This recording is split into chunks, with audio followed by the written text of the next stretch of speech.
to go on a wild ride? Try to imagine this with me. Nothing but you in the wide open road. All your senses and mind can pick up are the sounds of your two-wheeled cruiser rumbling and roaring its power as the vibrations of its 1600cc engine rattle underneath the seat you're saddled onto.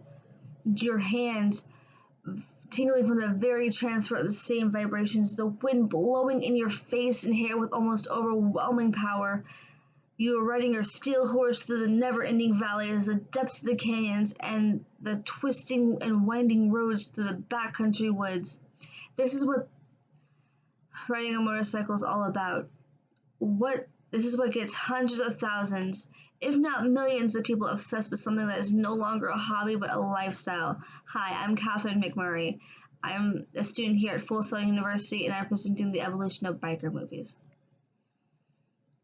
Motorcycles and biker movies have been around since probably the early 1900s. In 1924, Buster Keaton did his motorcycle stunt in Sherlock Jr. by sitting on the handlebars going down the highway when all of a sudden the driver falls off the bike and keeps going with him on it.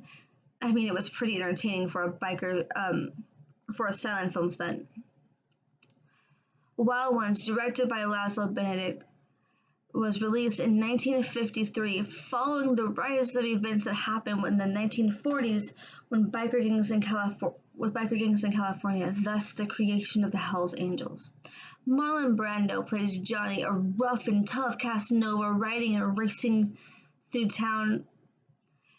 He and his gang got kicked out by causing so much chaos. This was one of the most recognizable film of its time, and man did the people love it. Robert Corman then went on to direct The Wild Angels in 1966. The loser, played by Bruce Dern, got his bike stolen, and Hell's Angel leader, Heavenly Blues, played by Peter Fonda, go and get his bike back and wreak revenge on who did it.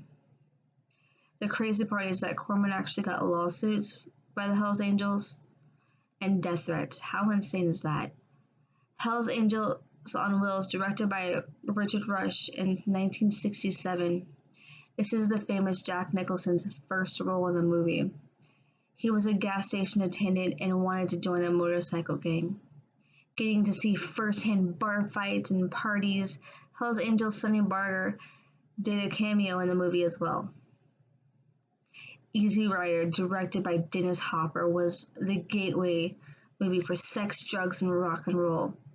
With the scenery and the wide open road, with a rockin' soundtrack, who wouldn't love watching Peter Fonda and Dennis Hopper ride through the desert to Mardi Gras? Though it was a low-budget and independent film, it made its way to theaters, and it is one of the reasons why we have so many biker movies today. In 2007, almost 30 years later, the highest-grossing biker movie was in theaters. Wild Hogs, not only a funny but heartfelt movie. It's about friends hitting the wide open road and going on an adventure that was expected but hit some bumps in the road when they go to a biker bar and cause mischief on the way out by knocking over one of the gang members' bikes. These movies are the premise from what we know today, like Sons of Anarchy, The Mayans MC, Outlaws, Revenge Ride, The Bikers, and so many more.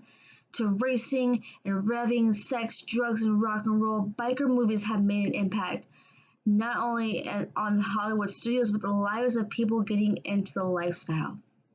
Thank you.